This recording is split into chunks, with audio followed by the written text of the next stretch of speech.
This morning we have a couple of resolutions, and of course the GM's report that, happy to go over if you'd like to. One of the resolutions is really key, and Tarling will kind of lead that, and if I'm not mistaken, Chris, right, you said you work on that study. But the first resolution before you is Resolution 10 FY24, relative to approval of design build of GWA's Upper Tumon campus improvements. And Commissioners, if I may, I really would like for our AGME, Jeanette Babauta, to kind of go over some of the details of that particular resolution. Okay. Okay. Good morning, Chair and Commissioners. Good morning. Are you able to hear me this?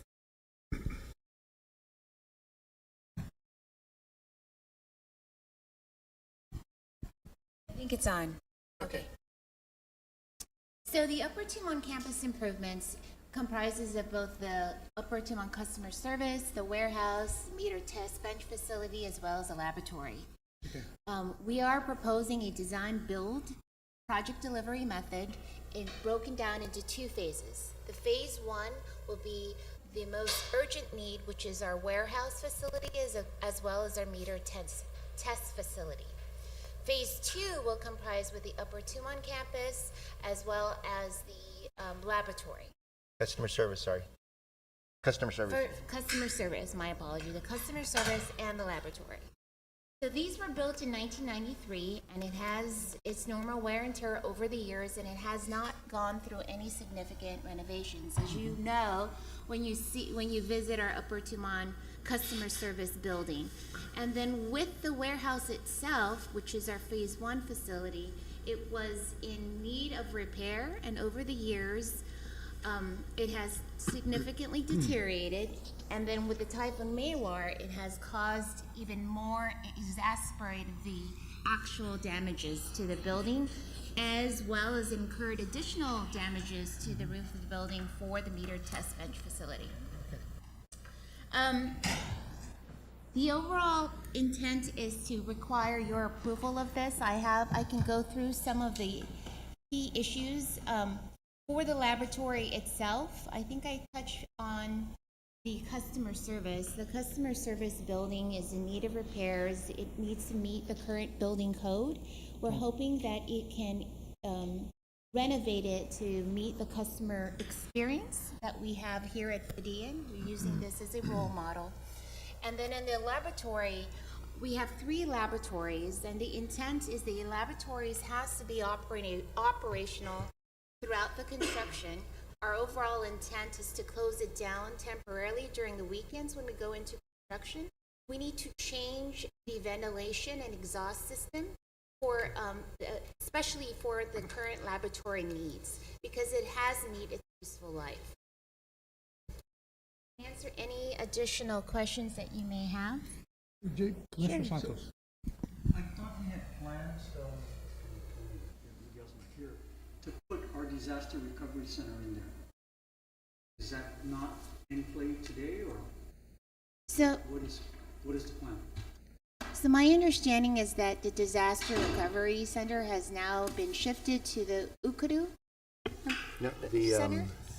transportation, the GPA's transportation facility, that the design for GPA GWA disaster recovery was shifted over to that location in where they're. It's at the T&D. It's at the T&D site next to where the. 1 and 2. Correct. So what happened to that old building we had there? The one that was fronting Marine Drive, the old lab? Still there. It's used by our deep well crew. So that's, Yeah, actually, Commissioners, for that particular one, that was going to be converted into a GPWA transportation center. facility.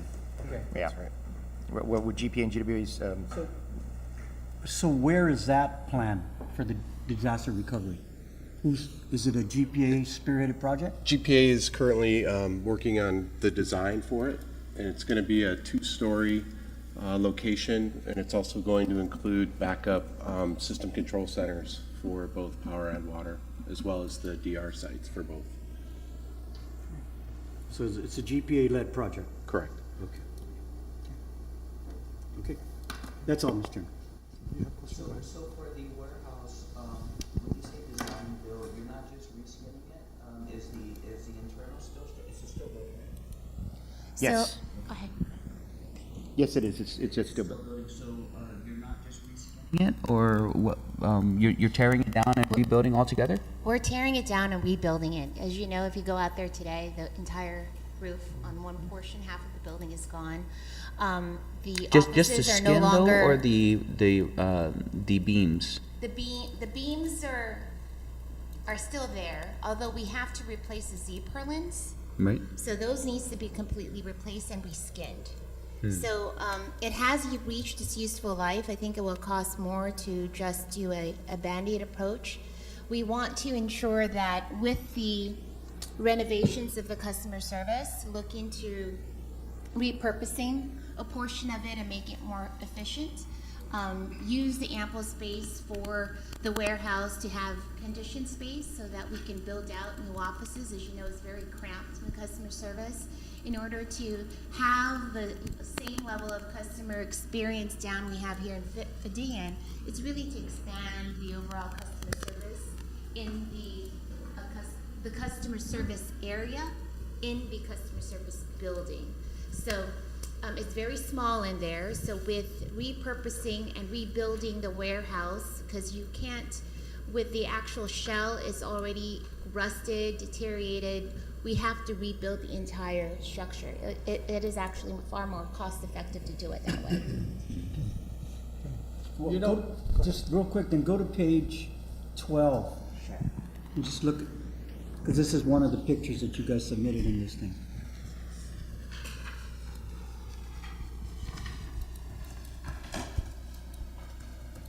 Yes.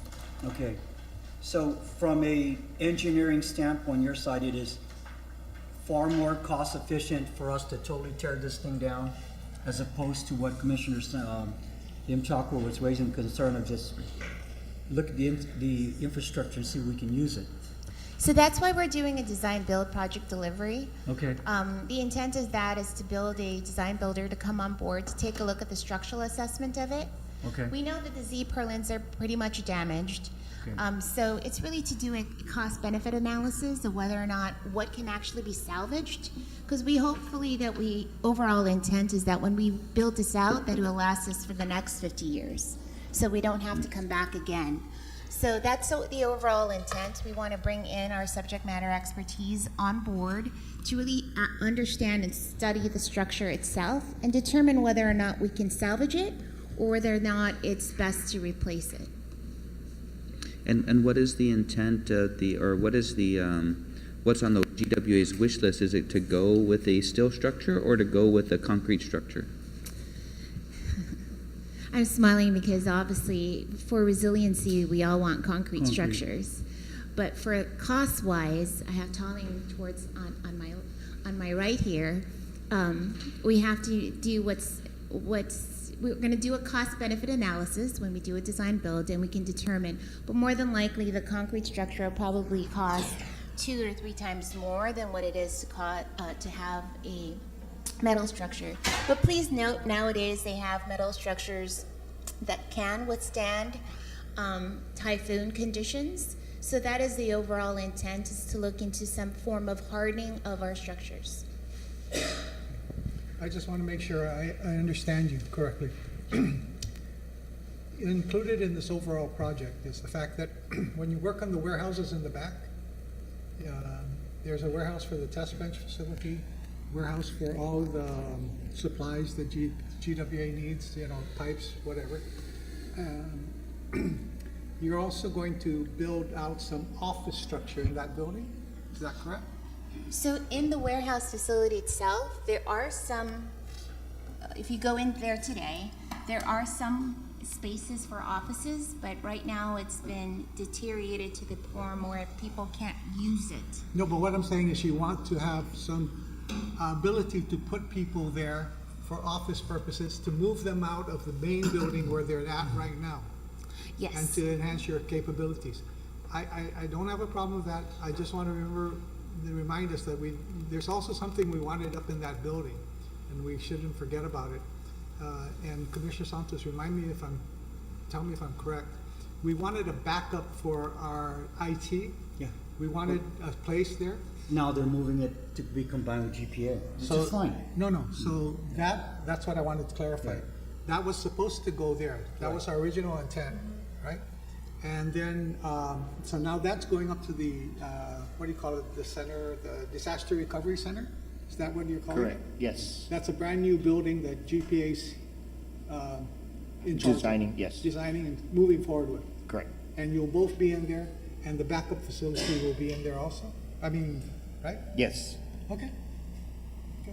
So we'll talk to John B. and the group, select him at the timeline, Yeah. Can we just go back telling, it says here that we have a, this building was not insured, right? Can't be. I mean, it's a steel structure. 50 years So old. we are working with both, we are working with both our insurance company and the, and FEMA. Right. We have brought our adjusters out to the site to look at the damage. And we have asked the insurance company to let us know what they're able to cover and what they're not. So whatever they're not covering, we're gonna send to FEMA. Wait, you're telling me this building was insured? I'm telling you that the adjusters went out to the site and haven't told us when, I don't think we've seen from them what they're gonna cover and what they're not gonna cover.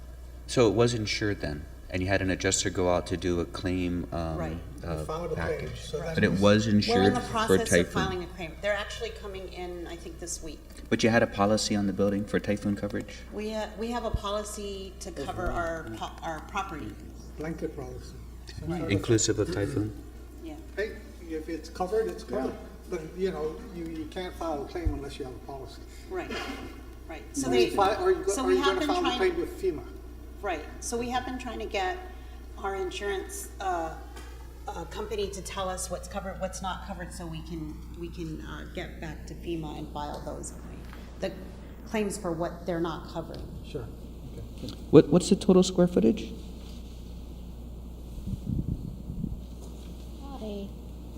Warehouse and I'll get back to you. the existing customer service center, The total square footage? Well, give us the. both. Both. Yes, Okay. I've sent them out, yeah.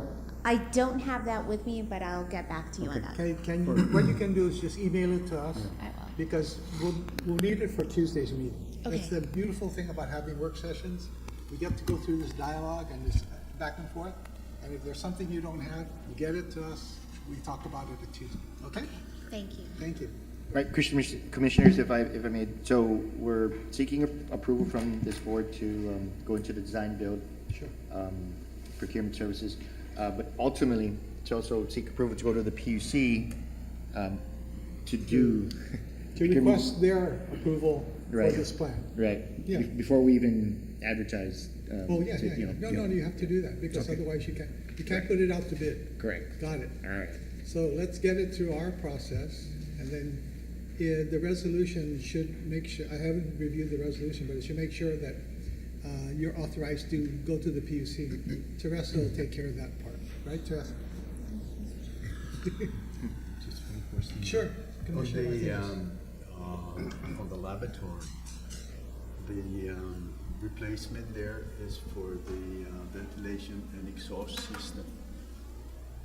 Yes, sir. Yeah, so the equipment that we have for the, to do the evaluation on the, whatever testings that needs to be done, are those in order? I mean, are they pretty well up to standards and, So far, as far as I know, all the laboratory equipment is in order. The only issues that we have is the exhaust and ventilation system. Right now, what was installed was a typical ventilation and exhaust system, and right now with the current requirements for the laboratory, we need to upgrade the exhaust and ventilation system specifically for the laboratory. So we have 3 laboratories, all of them needs to be operational, so we intend to do it by phases. It's also one of the intent of bringing a design builder on board to really understand and go by phases. So we're shut down 1 laboratory at a time, possibly, over the weekend and maybe Thursday through Monday at the latest. We're gonna have to work with the lab folks to determine what the needs are, but that's the overall intent. Okay. Any other questions, Commissioner? No? Okay, thank you. Next.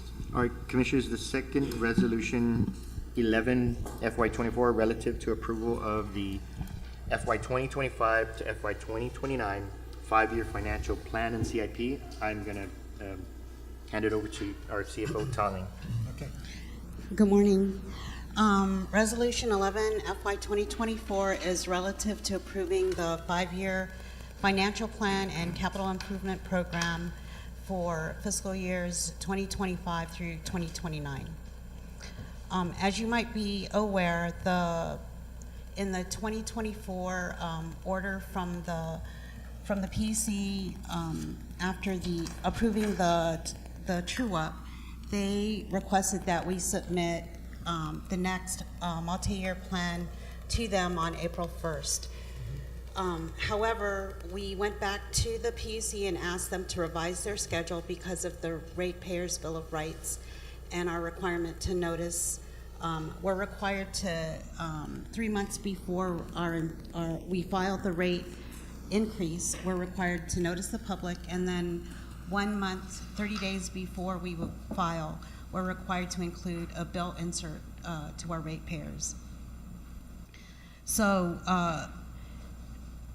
the plan is to provide a draft advance copy to the PC on March 4th. At the same time, we will be publishing our initial notice. This is going to be our 4th consecutive 5-year plan, and I think the general manager has indicated previously that we're probably going to see some large rate requests, primarily due to the partial consent decree that was recently signed. So we are projecting for non-lifeline rates a 29% increase in FY 2025, a 12.5% increase in 2026, and for the remaining years, FY 2027 through 2029, a 10% increase in each of those years. We're also requesting a lifeline rate increase of 12.5% in FY 26. Along with those rate increases, we are proposing to adjust the legislative surcharge, which is used to pay for the retirees, the benefits that we pay on their behalf. It's currently at 3.8%, and we're proposing to change it to 3.5% in FY 2025, 3.2% in FY 2026, and 3% in FY 2027 through FY 2029. You might be aware that the legislative surcharge is applied against non-lifeline rates and our base charges. We also propose to increase our debt service coverage from the current 1.3 times, gradually increase it to hit 1.5 times in FY 2029. From the revenues that we generate because of the rate service coverage, we're proposing to transfer in $2.5 million beginning in FY 2026 to a total of $10 million that will go into our rate stabilization fund, which will be used, in case of emergencies.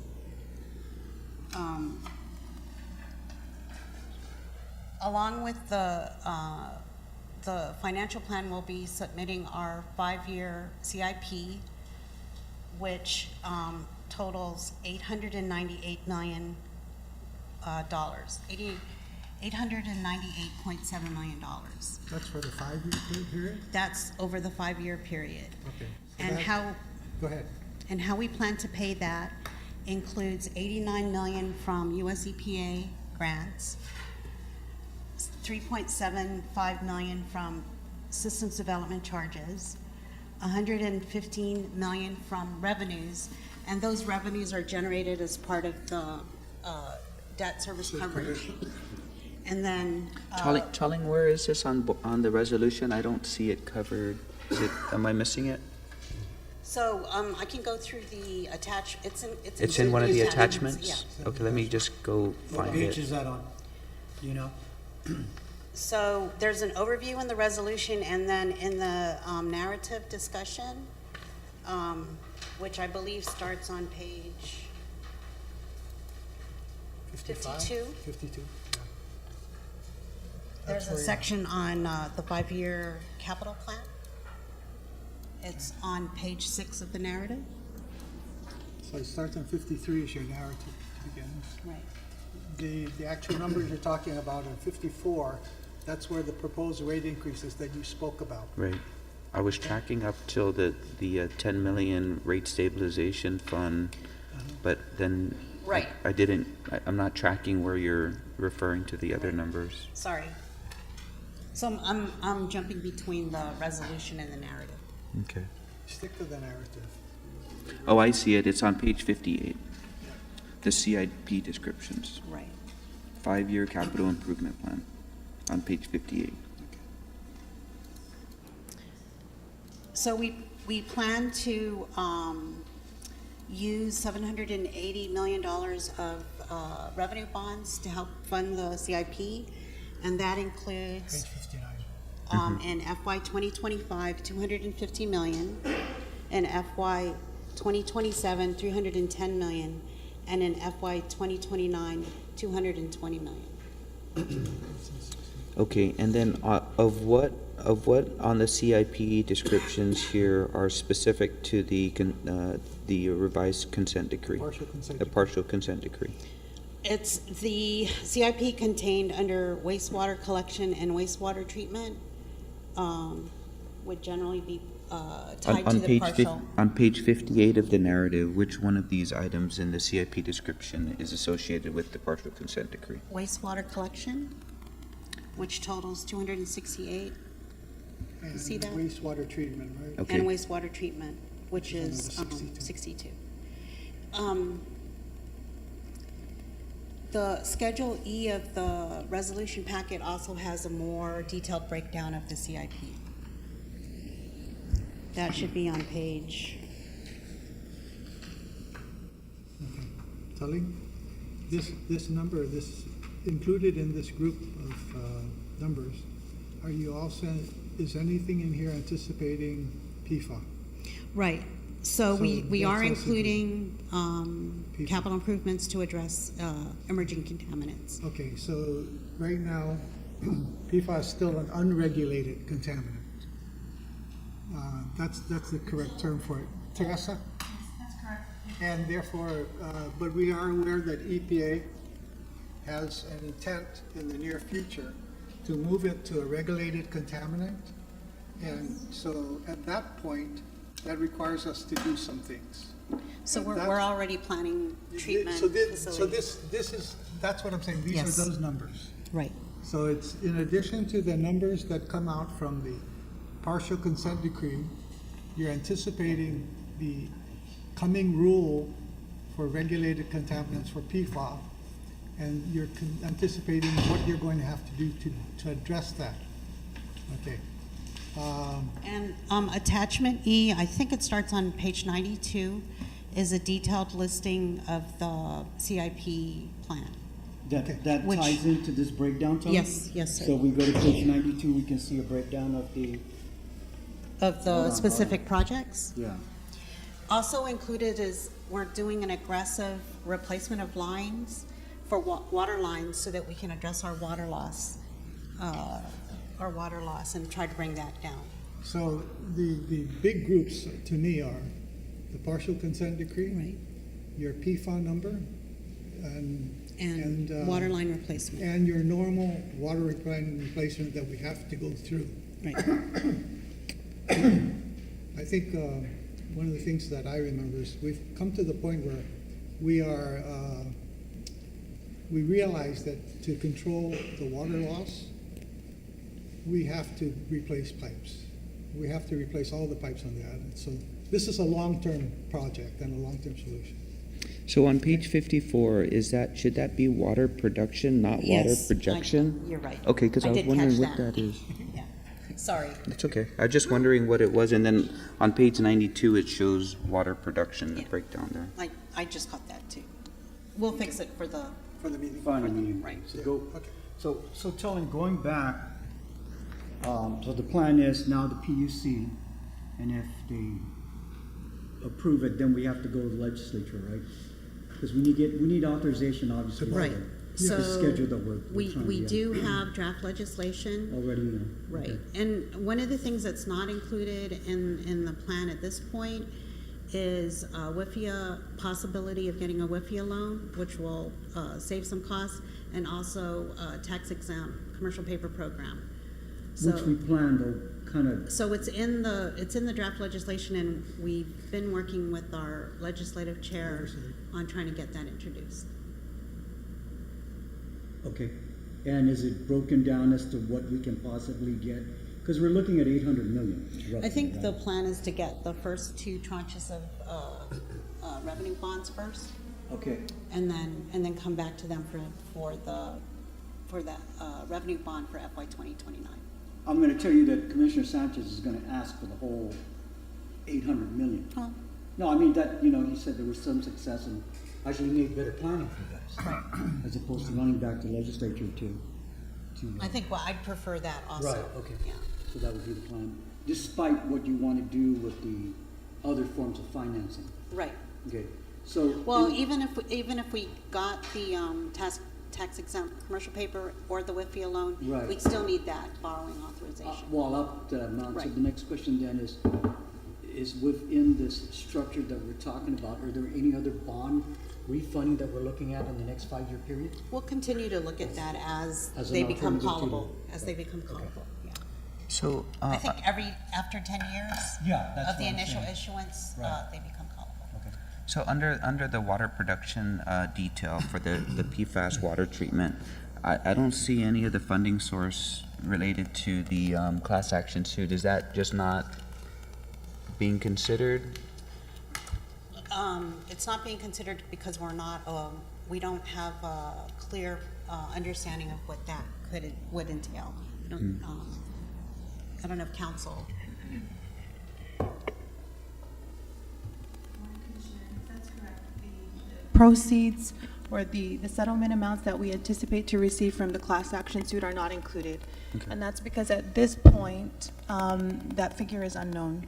And so, I can mention publicly that there has been a final fairness hearing in the District Court of South Carolina where this litigation is ongoing. And right now, what's happening is we have up until May 8th, we and all the other claimants in the National Water Provider Settlement against the DuPont defendant have up until May 8th to submit a claim. So there are numerous caveats which will determine the our total settlement amount, which include the size of the class, the level of contaminants for all of the water providers across the nation, the size of their water systems, the flow rates. So there are a lot of considerations that are going to go into the final amounts that will be dispersed. So we don't have that number available.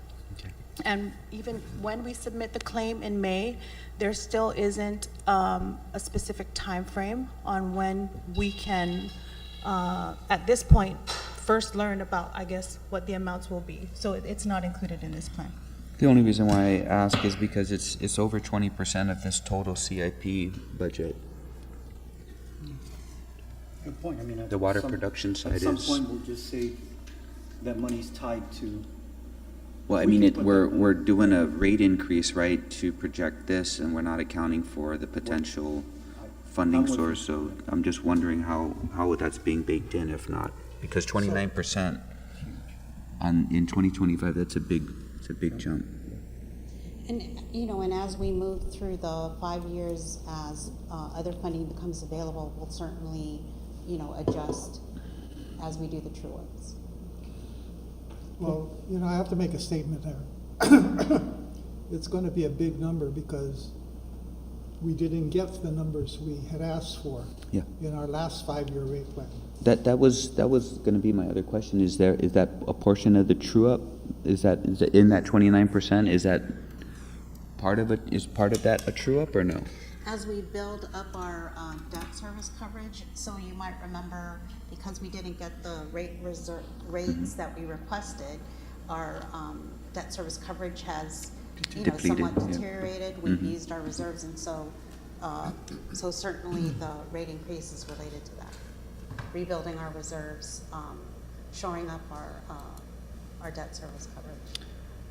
But it's 2.5 million a year for 5 years or 4 years to get to 10. For the rate stabilization fund, Yeah. it's 2.5 2.5, from 2026 to 2029. 2029. But that 2.5 million in 2025 does There's- not we're not make up a proposing. substantial 29% of, doesn't make up a large portion of that 29% rate increase. No, So that can't be the reason. The cash reserves are not the, Big driver. yeah, the cash reserves don't drive the rate increases. We're able to put that money away because of the debt service coverage. Because of the revenues that are generated due to the debt service coverage, we're able to use those additional revenues for internally funded CIP and cash, and moves them into cash reserves. So it's really about the debt service and the debt service So coverage. as you look out and you say, this is the debt we anticipate, or this is the amount of capital we will need for these capital improvement projects, you're also then trying to plan, if you do bond issuances, if you get these grants, you're trying to figure out what that number you need to increase your rates by so that you can demonstrate the ability to acquire that debt, correct? Yes, that's true. And therefore, that's the whole reason why we had tried to get more rates in the last 5 years, so we would be in a better position and moderate this 29% would be probably a lot lower. Okay, I really believe it would have been lower. Yes. But because we didn't get the rates, and also we didn't get the rates when we should have tried to get them. And, you There know, was a delay, that- right. There was a delay. That's- 1 year we didn't get any and rate. 1 year we didn't get anything, so, understand, that's just the way it worked. But now that you've got the partial consent decree, there's no way around that. Now that we know the PFA regulation is coming, okay? These are things now we have to anticipate, we have to go out and say, this is our problem. Okay?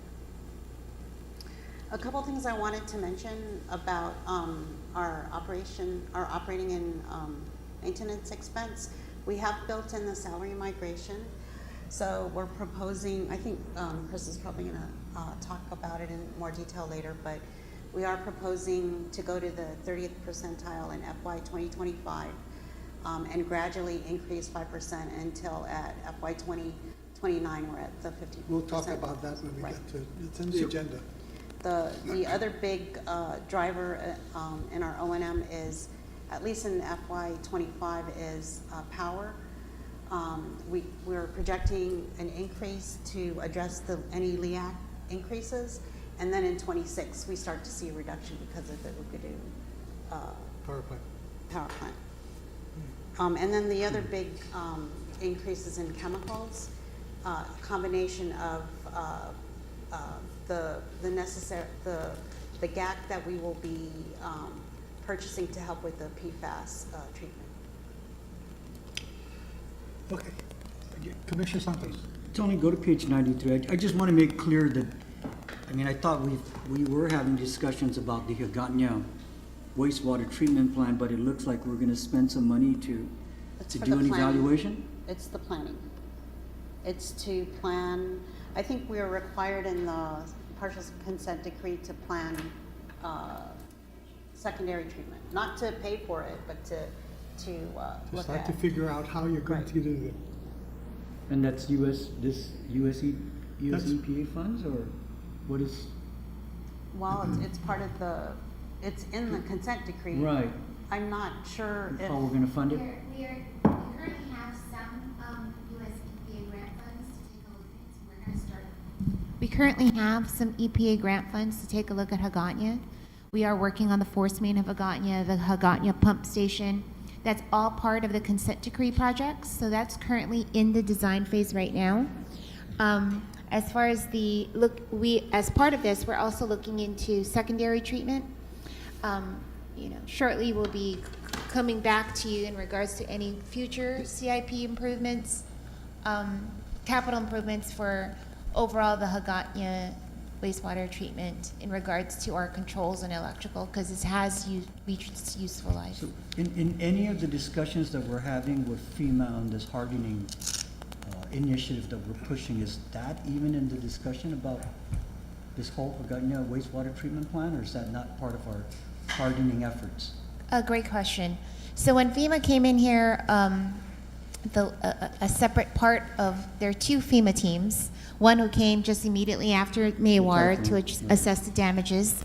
And the second follow-up FEMA team really came up to talk about resiliency. And so one of our 13 projects that we submitted for resiliency was the Hagatna wastewater Good, okay, treatment plant. That's fine. Thank you. Okay, Mr. Chairman, as long as we're putting that in the table, because I it's think, huge. I think we're, I think we're looking for funding for wherever we can get it, you know? I mean, the projection here is 6 million, 30, yeah, it's almost 33 million for the last 2 years, between, 20 mil, almost $20 million each, so if FEMA can cover some of that cost, we Yeah, can start that looking at would all help. these projects that we want them to try to fund as part of the hardening efforts. Okay. Okay? If I may, just to close out, I just wanted to kind of explain what's in the resolution packet as you go through your review. So attached to the resolution is Exhibit A, which is a narrative of the plan. I think you already took a quick look at it. Schedule B is a one-page summary of the plan. Schedule C is the minimum filing requirements that are coming out of our rate application model. And besides what's required by the PUC, we've included a couple of schedules that we think are informative to the process. Schedule D is the sample bill summary. This is the document that will likely be posting, in the ratepayer notification. That's on page 91. And then Schedule E, you just looked at the CIP plan. I'm happy to, if you have any other questions that you think about as you review it, please feel free to let me know. I am going to be joining Miguel in New York. I'll be leaving on the 22nd, but, Gilda will be here at the board meeting to help answer any questions at that point, or I'm happy to deal with anything by email. Teresa, are you going to be here or are you going? You'll be here, okay. Anything else? Anything else? Okay. It's So a large also on field our as well. agenda today is, under other discussion, is a proposed resolution. This is the petition for, if I'm reading it correctly, it's page 245.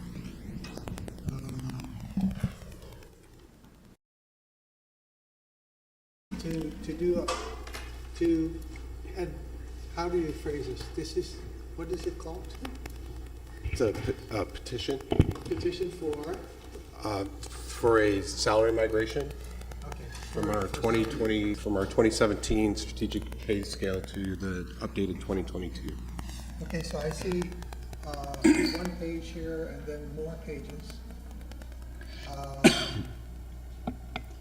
Commissioners, if you have any questions, if not, this is not going to be an action item at our CC meeting next week. But it is something we need to start discussing as we go forward. So, I'd just like to throw it out there. Yeah, Sure. Go ahead. So one of the things that I'd want to know is, from the proposed 5-year rate plan, what percentage of this wage migration accounts for those rate increases? So when you guys have time to just prepare that. Yeah, that's a good question. I would think that when you do that, you're going to find out it's not a very big number with the rates. unfortunately, because to me, the rates are going to be driven by bond borrowing and also by revenues projects such as line replacements. Those are really going to drive your rates. And unfortunately, we've got to do them. When it comes to one of the things I'm going to tell you is, when it comes to this part, this is the view that I have, is the fact that we're all looking for talent on this island. And talent is very hard to find. And I was talking to a person I know who recently was hired to work for the military on a stateside hire contract. And the benefits he's getting, I can't believe. I mean, one of the things I didn't know is if they hire you from the States, they also provide a provision where they will send you back to the state you came from and pay for all your movement out to Guam and movement back to the mainland, all your goods and everything. We're trying to compete with that, and that's a very hard thing to compete with. But unfortunately, you don't have a choice. You're competing with all the hotels who are looking for engineers and IT people. They're looking for the military buildup at the Marine base is not ending. Commissioner Taco, do you have a sense? Is it kind of like plateauing? Is it kind of like hitting its? Because it's going on for another. It's still increasing. Yeah. It's still increasing. So I mean, it's really hard to find people. I tell you, and everywhere we look, this is not the only place that is happening. It's hard to find talent, and it's hard to keep talent. One of the things I think when you go through this salary migration plan is the fact that we have lost people from GWA to the federal government and private contractors, and it's a hard one. Anyway, do we know? Because I know that it's mentioned in, where was it? It's mentioned in this article here. The GWA petition CC to OK strategic pay plan. The data that's provided here of the 28% that went to work for federal government or federal contractors, of these percentage of attrition, do we know what the average rate differentials were, wage rate differentials were, or do we not have that info? We don't. We're not privy to that information when the employees separate. We don't ask those questions at the exit interviews? We don't. are you allowed They're to ask gone them? anyways, right? Yeah, generally they don't provide us the information, and a lot of the information is gathered secondhand from supervisors and employees when they talk with them before they leave. There's a job posting though that they responded to though, right? That's a public document. We just don't know. Correct. Hard to match up what they Other than applied saying, for. Why are you leaving? Well, they gave me a $20,000 salary. I just would, it'd be interesting to bounce it off Yeah. against Alan Searle's wage rate or wage study. Just wondering where it's at. But I know his wage study kind of incorporates some of that, right? Yeah. Okay. So, let's go to page 250 and let's look at the projections that we're talking about here. Which page are we on? Page 250 of the board books, right? There's how much will it cost as we start this migration. So if you look at FY, the existing current year, again, this is the annual projection, right? The 3.1 million? Be there yet? No. Yes? Whatever, Chris, whoever wants to explain it. 1,000 for FY24. So taking 1/4 of 3 million. Right. Okay, so in the breakdown of the, this is every single employee, right? It's all the employees that would qualify Fine. to go to the 20th market percentile. And what percentage is that of our employee structure? is gonna I be? believe it's around 90%. Of the employees, okay. So on the benefit side, I calculate that's 23%. What's the breakdown of that? How much of that is actual retirement? The majority of it. So the retirement, I believe, is 26% it's a 26%, and then. Of payroll. Of payroll, and then the other, cost in there is just the Medicare portion. Right. On the salary increase, so it's the majority of it is the retirement. And when we look at the structure, what percentage of our retirees are on the old plan? Can you give that data to us? Because we're still paying for that, right? That's one of our, so the question I have is, have we ever, Mr. Chairman, talked to the legislature about if judiciary can get the retirees paid for, why couldn't we? Because it's actually paid by the taxpayers in the end. Yeah. No matter, it's just a matter of which pocket do we want to steal from. Do we steal from the ratepayers? Do we steal from all of the taxpayers? Because the judiciary doesn't pay a damn thing for their retirees. It's all funded by me and you as taxpayers. So if we can drive some of that cost and reduce the overall impact, I mean, it's worth asking, right? I don't know if the legislature even understand that. That's really high math for them. So, I agree. But No, the point is, that's a good point, Yeah, Chris. I I mean- don't know if you can come up with the numbers. It would be a good thing to know so that we can give a greater appreciation to our ratepayers, you know, and say, yeah, at the end of the day, this is one island community. So the community is going to pay for it. but I think Commissioner Jacob said it right. It's 29% is going to be pretty hard to swallow. Oh, yeah. Yeah, but you know, despite, I mean, the fact that we didn't get what we wanted in the beginning, I'm sorry, when we asked to break out the rates over The another last 5 years. right. So I think the discussion, but yeah, if you can get the data, Chris, so we can know, you know, really what we're talking about, how many retirees do we still have to pay for, moving forward? And, yeah. So right now we have 62 retirees that are on the old plan. Okay. That we're paying for. But with regard to the retiree rates, it doesn't matter if you're on the old plan or the new plan. I'm telling, I know, I'm Okay. just saying, you know, our cry over here is that we need to figure out how to sustain our rates. Right. Yeah, and part of it is driven by all of Guam trying to pay down their debt to the retirement fund. Yeah, okay. It's a storytelling thing that we need to do, right? That part of our rate structure includes paying for our retirees. Right. Unlike the rest of government that have the luxury of running to the legislature to get.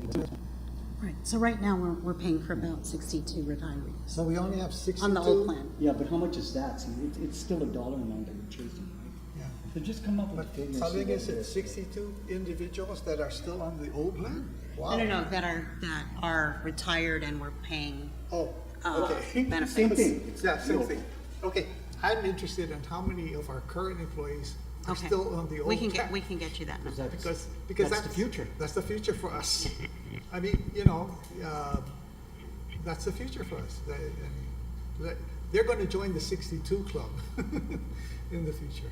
But just to clarify, you want the cost for both the DB employees and the DB ones. You mind, the other question the chairman was asking was that in our current employee structure, what percentage of our employees are still eligible for the old plan? For the DB plan. Because that's a future cost that you guys are calculating, you know, into our structure, so. And Yeah. you know, it goes with, the point I'm trying to make is, as you go forward, listen, you can wait until it happens, and then you can ask for a 29% increase. Or you can gradually increase your rates over a longer period of time. Say this is gonna hit us in the next 10 to 15 years, then you better start building up cash so you can take care of it. Are all 62 and current underfunded? I thought we're only paying. So right, the majority of our employees are in a defined benefit Right. plan. But there's two different ones. Right. There's Yeah. the old DB, which is the much richer plan, and then there's the DB 175, which the majority of the employees. So it's all underfunded It's all underfunded. for the DB and the DB 175. So those are obligations that we have to pay. At some point. That's Correct. that's the number that we need to be concerned with. Yeah, because one of the things people don't realize is we tried to go to defined contribution, and that didn't work out, so the legislature put in a version again. Okay. Yeah. So the money that we pay for the life, medical, and dental is paid for through the legislative surcharge. So that's that 3.2 3.5% that we're proposed. It's right now, it's at 3.8, But you're projecting it to go down right, over the next 5 years. yes. And, you know, when we'll People die in reassess that and What's as the we go. amount, 3.5% of payroll? 3.5% of the Number operating of- revenues. So it would Of the be non- non-lifeline rates and Non-lifeline. base, and the base rate. Okay. Now, do you show that as a separate number on the bill? I believe Or- so. Or does GPA, GPA doesn't do it? I believe GPA we show doesn't it, show we it. show it as You a folks separate show it. surcharge. Okay, well, it's a good thing, you need to show it. I don't We've know. actually gotten calls, what, you know, what is this and why are you charging us, and Yeah. make it go away, because I think it says legislative. So they've actually asked the legislature what it's Yeah. for. But, you know, It's it's a number, Tom. What's that come out to? Total? Yeah, three just point, curious. 3.5? It's like 6 months. You just look at the you just multiply times our operating revenues of 100 and something. Well, it's, I believe it's built into that, so it's part of I'm that. just I mean, curious, right? Because okay. if that's our so-called health rate, I'll get the number, I don't know off the top. Give it to us, you know, I mean- send us an email. I've got my mind racing on that now, Chris. If we use that amount and just go to them and say, I can give you a health plan. Yeah, and- I will go up against any of those milliman guys and tell me, give me the number. Yeah. You know, 140 million for Guam. There's no way you can tell me that our employees spent that kind of money. I know, no, I'm with you, Yeah. but So, just getting to So understand. Yeah. for January, it's actually separated on the financial statement. okay, so how much is it? For January, it's 330,800. So roughly almost $4 million a year, assuming you hold steady at Yeah. 300,000. And if you divide that by, that's a pretty good rate, Chris, in my math. Can run a very nice health insurance product for that. Okay. And that's just GWA. Yeah, Yeah. that doesn't include GPA. Good. Okay, Okay, Mr. Chairman. any other questions, commissioners? Nope. Okay. I'm anticipating that GPA will make a presentation on their 5-year pay plan at the next meeting. Right. And this will probably come up, I'm just preparing us. Right. Somewhere in June or July, you'll need a decision for the fourth quarter for that first payment. Yeah. You'll need a decision for that fourth quarter, if you go to page 250, right? You don't need that. Okay. Yeah, Okay. okay. Well, yeah, it's gonna be your problem. We'll make it Miguel's problem. Well, I think, Mr. Chairman, what we're trying to do here is for the purposes of the discussion side between the CCU and our members is, we've put this now on the table. Right. Okay, so now the discussion can begin. I think the proposal that was made by Mr. Berdalio and the team was that if we approve this, they would like to implement the first phase of this so-called increase, starting with the fourth quarter of FY24. So the true amount that we're looking at really is, you want to improve this entire plan, but the first amount we're chasing is 700,000. So. Yeah. and Am I what- correct in saying that? Okay, but what I really want is, I also want to know the date we have to approve the plan. It would be in the June meeting, is late, June meeting, okay. or sooner. So it doesn't have to go to the PUC, but the rate increase request that's going to fund it does have to go to the PUC. That's correct. Well, no, let me understand. If you're saying if the plan is to do this, then what I hear from GWA is you have this in your rates to do that fourth quarter. The problem is after that fourth quarter. Right, it was part of the FY24 Budget. true up that went to the PUC. That went to the PUC. Okay, now, well, see, the important part here is that we really don't ever ask for a rate increase to change pay. We ask for a rate increase to service debt and to pay for operations. The pay thing is a very small piece of that. It almost doesn't nudge the needle. It really doesn't. That 29% increase is going to be because you have a partial consent decree, you have a PFAS problem coming, and you have some normal system-wide problems that you have to correct.